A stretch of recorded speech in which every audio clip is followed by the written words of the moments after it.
This movie was the biggest pile of shit I've ever seen.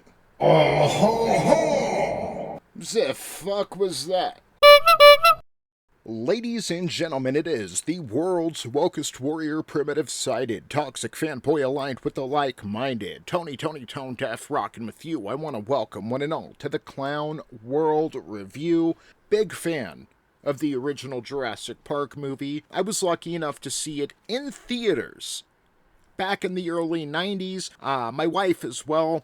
Big fan of the Jurassic Park series. She did not get to see it in theaters back then, so during the pandemic, we actually went together. They were showing a bunch of old movies at the theater, and that's what we did. And it reminded me, because I was just a child back then, just how great the movie was. Like, Jurassic Park, it's one of those movies, it's good whether you watch it in the theaters or at home, but it's really meant for the theaters. These dinosaurs are larger than life. It's a 30-year-old movie, and the special effects, look fantastic. I don't know if there's another movie that has held up so well in that department, which makes it all the sadder for when we went and saw Jurassic World Dominion last night. And we'll get into that, but let's just start by saying that this was not a coherent story. It kind of revolved around the little girl from Fallen Kingdom that I have no interest or bond with. I think her name is Maisie or Macy. I don't even remember because Fallen Kingdom wasn't a very good movie. I enjoyed the first Jurassic World okay. It seemed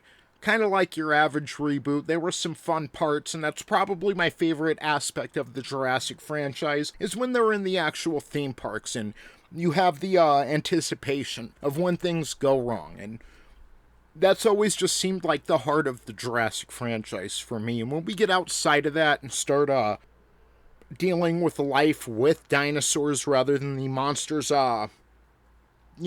getting loose, something going wrong, and them chasing down the people, I don't know, it just seems a little weird to me. And, that's kind of what Fallen Kingdom was and what Dominion was. So by the time we got to the end of Jurassic World Fallen Kingdom, I just had no interest with the little girl. And Dominion kind of revolves entirely around her. Now, you could say Fallen Kingdom might too, but this movie, really, she's the centerpiece of this movie, and it just doesn't connect with me. It felt like Jurassic World Dominion was two different movies that were thrown in a Grape-O-Matic 5000, and this is the abortion that came out. We did get to some legacy characters, but everything was so rushed with them that the audience wasn't given the chance to marinate in the moment and really allow it to set a tone. It was just kind of, boom, we're here, I let a different guy come in me at least twice. You coming or what? And let's go.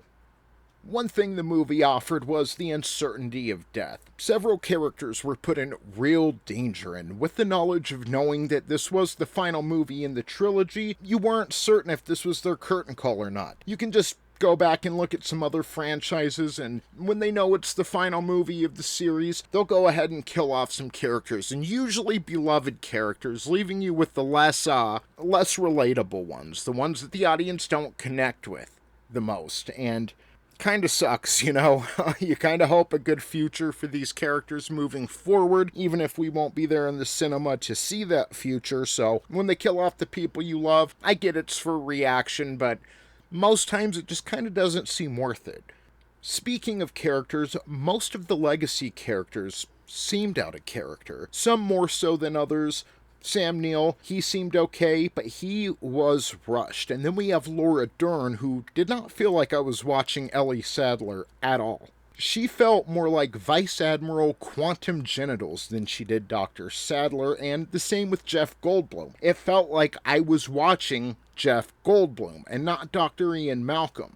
Then you have some of the newer characters, Chris Pratt. I like Chris Pratt, but even he seemed out of character in this movie as Owen Grady. And then Claire, she's always been an awful character, and I found myself rooting for her death throughout this movie. And I get, it's 2022, women are immortal. They can't die, they're stronger than anyone, they're smarter than anyone, and deal with it, bigot. But I just in my gut, when she's running from dinosaurs, I'm hoping they get her, She's an awful person and has been since she was gratifying herself sexually over the corpses of her victims in the first Jurassic World. No kink shame. Part of what made the characters not feel quite right was the bad dialogue the performers had to work with. Some lines were exceptionally cringe and had me wondering what Colin Trevorrow was thinking when they made the final cut.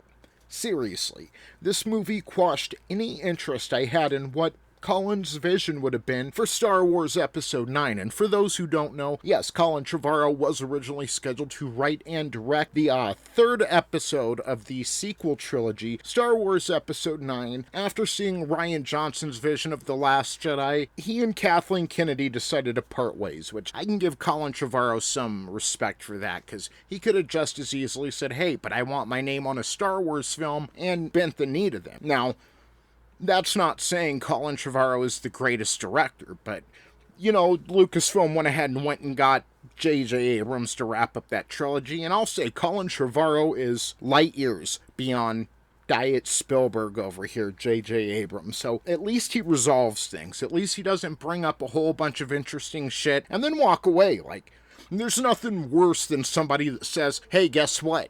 And you're like, what? They're like, I have something to tell you. All right, tell me. You're going to love this. Okay, tell me. And then they just Fucking walk away. And that's what J.J. Abrams does. Now, part of the bad dialogue in Jurassic World Dominion were the one-liners and the jokes that were meant to make the audience laugh, and you could tell they were expecting a reaction to these lines of dialogue because they gave breathing room in between, but my theater remained silent. I went and saw the preview night, Thursday night before the official opening day, around 9:55 p.m. The theater was about half full. We had groups of friends in there, really the setting to have people laugh. And the theater was kind of disinterested and remained silent, and it made the jokes seem even cringier because they're waiting for that reaction before they jump back into everything. So not their best foot forward. And I think that speaks to a larger problem in film. Everyone has that Marvel humor now. They ruin good scenes. They ruin any tension being built up, any drama being built up with just something dumb that by the time the third time you watch the movie, it's not funny at all. It just makes no sense. Takes me back to the beginning of Infinity War. Thanos is giving this great speech, and then Thor, you talk too much. And it doesn't work for me. Especially when the entire, the desired result is just a cheap laugh. Well, you just ruined what could have been an iconic scene.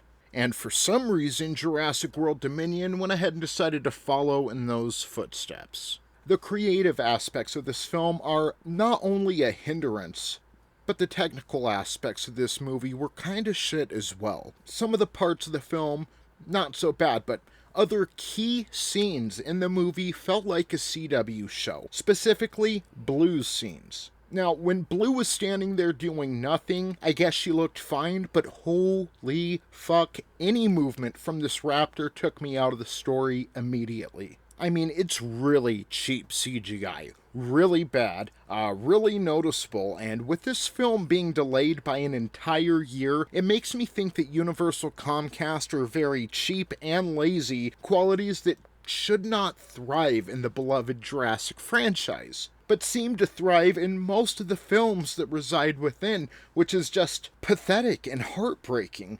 I was lucky enough to experience the magic of the first Jurassic Park in theaters back in the early 90s, and it feels like every film since has kind of distanced itself further and further from the magic that made that movie so wonderful. Don't get me wrong, some scenes, they did look phenomenal, while other scenes looked cheap and thrown together. They also made some really weird camera angle and editing choices that didn't work for me down on a subconscious level. So overall, I do not recommend this movie, and I'm a bit saddened to see what was once a fantastic and magical idea from the mind of Michael Crichton diminished into a catfish for a quick buck.